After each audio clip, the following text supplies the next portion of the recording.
Tom, can I ask you something fun? Sure. What is it? What was your favorite game when you were a child? Oh, that is a nice question. Let me think. Take your time. I think my favorite was hide and seek. I loved it. Hide and seek. Me too. I played it every day after school. Really? Where did you play? In my grandmother's garden. It was big, with many trees and bushes, perfect for hiding. That sounds amazing. I played in my street with all the neighborhood kids. How many children played with you? Sometimes 10, sometimes 15. It was always loud and fun. And who was the best at hiding? My friend Marco, he was impossible to find. One time, he hid for 40 minutes and nobody found him. 40 minutes? Where was he? Inside a big recycling bin. Empty, of course, but still, nobody thought to look there. That is clever. I was never good at hiding. I always laughed and gave myself away. Give yourself away means to show your hiding place by accident. Yes, I could not stay quiet. Someone always found me first. But were you good at seeking? Yes, I loved that part, finding people. I was fast and I had good eyes. Did you have other favorite games besides hide and seek? Yes, I loved skipping rope. Do you know it? Yes, with the long rope. 2 people hold the ends and 1 person jumps in the middle. Exactly. We also sang songs while jumping. Do you remember any skipping songs? A few, but I don't remember the words anymore. Me neither. It is strange. We sang them hundreds of times, and now they're gone. And that is how memory works. You forget the words, but you remember the feeling. Yes, the feeling of running, of laughing, of not thinking about anything serious. I also loved marbles. Do children still play marbles today? I don't think so. Not many. It's an old game now. Marbles are small, round glass balls. You roll them on the ground and try to hit the other person's marble. I had a collection of marbles, different colors and sizes. I kept them in a small bag. Me too. I had a special blue one, my lucky marble. I never played with it, just kept it safe. A lucky marble. That is very sweet. What did you play inside the house on rainy days? Board games. My family had many. My favorite was a game with colored pieces. You moved around a board and tried to reach the end first. Snakes and ladders. Yes, that one. I always got very excited and very angry when I fell down a snake. In snakes and ladders, there are snakes and ladders on the board. If you land on a ladder, you go up. If you land on a snake, you go down. And I always landed on the snakes. Always. It felt unfair.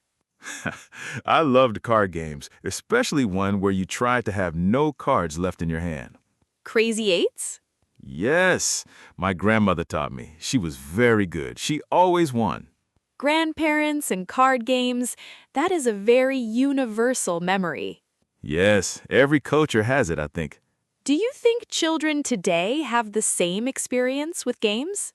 Different. Not worse, but different. How? We played outside, in the street, in gardens, with other children from the neighborhood.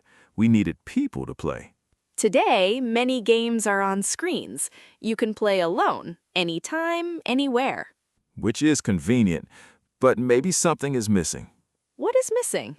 The negotiation. When we played outside, we had to agree on the rules. Someone always wanted to change the rules. Someone always said that is not fair. And you had to work it out together. Yes, no adult to decide, just us. We had to talk, to argue, to find a solution. That is actually very good training for life. Exactly. And I never thought about it that way as a child. I just thought, we are playing, but we were also learning. Learning to cooperate, to be fair, to lose without crying. Well, to try not to cry. I definitely cried sometimes. Me too, especially with snakes and ladders. So, hide and seek, skipping rope, marbles, board games, simple games, but full of real memories. The best games did not need electricity, just people, imagination, and a little bit of space. And the willingness to run and laugh and sometimes lose. And sometimes cry about snakes and ladders. Yes, that too.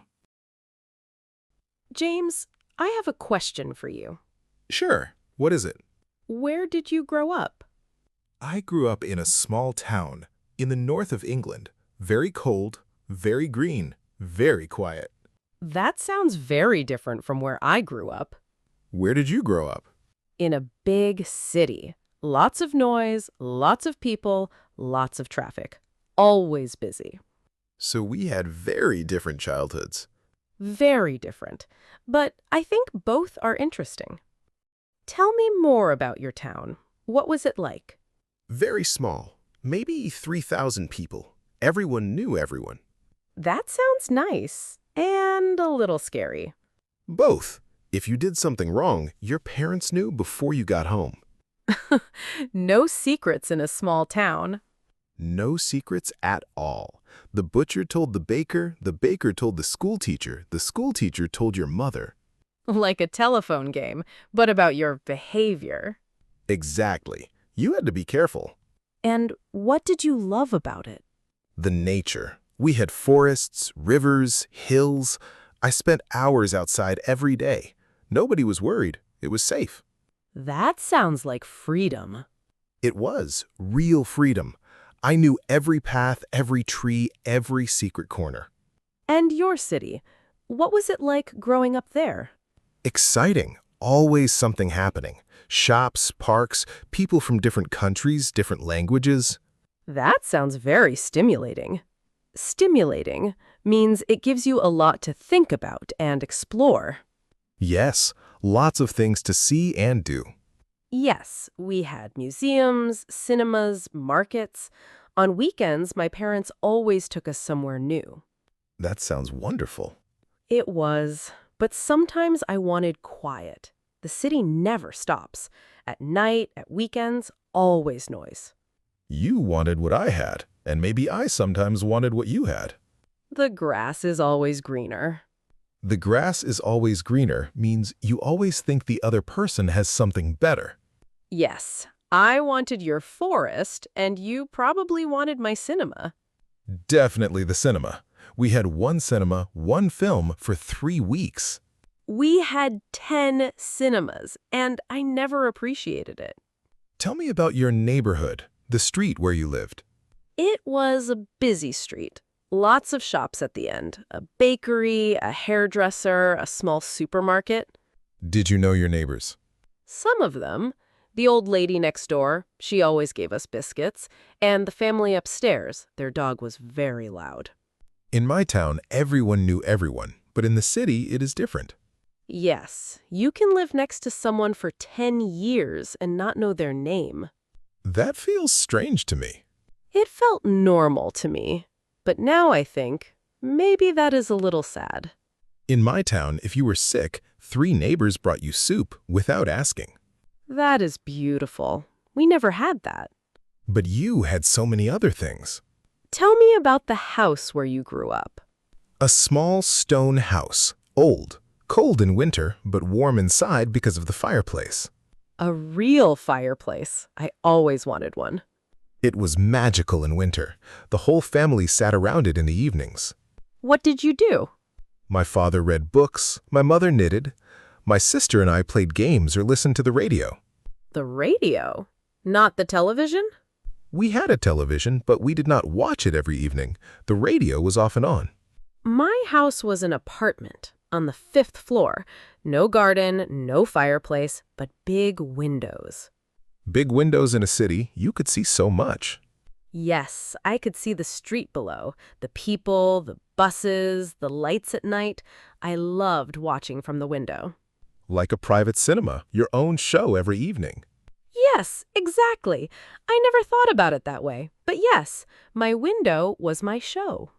Do you miss the city you grew up in? Sometimes. The energy, the feeling that anything could happen, the smell of the bakery in the morning. Smell is a very powerful memory. Yes, sometimes I smell fresh bread and I'm 7 years old again, just like that. For me, it's the smell of rain on grass. That takes me straight back to my town. And do you miss it? I miss the simplicity, the slowness, the feeling that time was not running out. As a child, time feels infinite. You have all the time in the world. Infinite means without end, limitless. Yes, summer felt like it lasted forever. One afternoon could contain a whole adventure. And now 1 year passes in what feels like a month. That's the real difference between childhood and adult life. Not the place, the time. The way time feels. Yes, that's it exactly. So, small town or big city? Both have something beautiful, both have something missing. And what we remember most is not really the place, it's the feeling of being young in that place. Safe, curious, free, with all the time in the world. Yes, that's what we miss. Where did you grow up? City or small town? Write in the comments. We want to know.